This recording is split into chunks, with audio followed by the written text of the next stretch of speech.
There is a question most people never ask. Not because it's too difficult, but because it seems too simple to matter. Who is watching your thoughts right now? This is not an academic philosophy question. It is a direct investigation.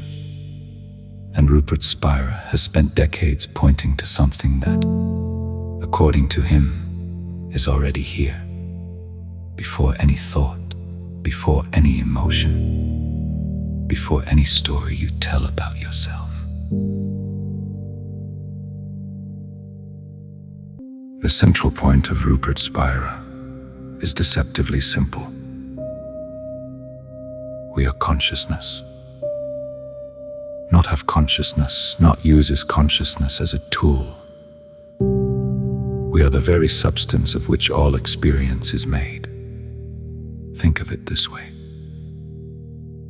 Right now you are having thoughts. You are feeling something in the body. You are hearing sounds around you. All of this is experience. But who or what is experiencing all of this? The standard answer would be, I. The I is experiencing. But Spira asks, and this I, the sense of being a separate person inside a body, where does it come from? It is an object that appears in experience, like a thought, like a sensation. It is not the subject behind experience. It is just another thing that arises within it. What observes the I?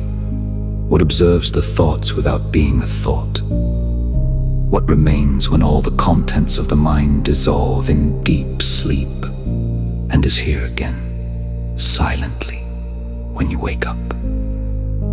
Spira calls this pure consciousness, presence, being. And his radical claim is, this is not something you will find in the future, after much meditation. This is what you already are, now, completely.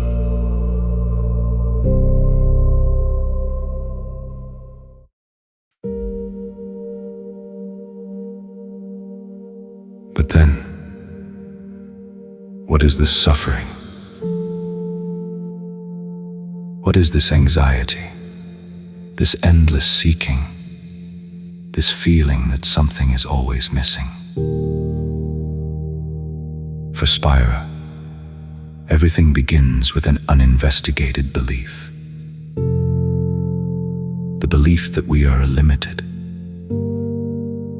I, a separate being, enclosed inside a body, looking at the world from outside. This belief, which appears very early in childhood, creates a kind of contraction. A constant tension. A sense that we need to defend ourselves, assert ourselves, complete ourselves. And so we spend our entire lives trying to heal this separate self, trying to improve it, trying to make it happier, safer, more loved. But Spira says, you are trying to heal something that never existed the way you imagine it does.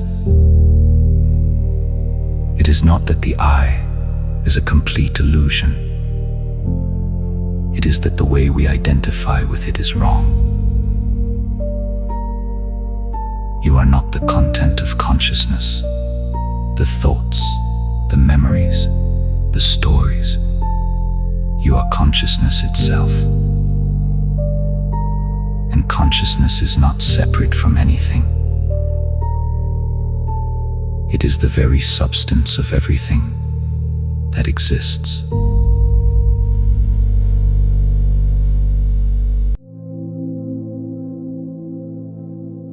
Rupert Spira does not teach a complicated method.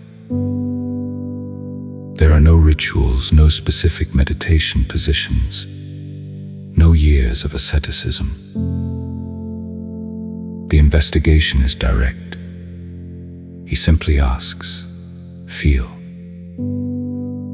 Right now, before any thought about who you are, is there awareness?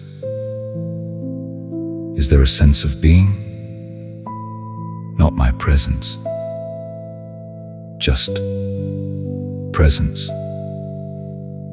Consciousness without name, without form, without history. It is this silent investigation that Spira calls returning to the source. And the paradox is that you go nowhere. You simply stop going away. You stop obsessively identifying with the contents of the mind. And in that stopping, something reveals itself that was always here. He describes this as peace. Not the peace you achieve when problems end. The peace you discover when you stop believing you are a problem to be solved. What Rupert Spira is pointing to is not new. It is in the Upanishads, in Meister Eckhart, in Ramana Maharshi, in Francis Lucille. But he has a rare gift, the ability to translate the ineffable into language that the contemporary world can hear. With precision, with gentleness, without dogma. And perhaps the question he leaves is not about philosophy. Perhaps it is the most personal of all. If you are not your thoughts, not your emotions, not your story, then who are you? Stay with that question. Not to answer it with words, to feel what it points to.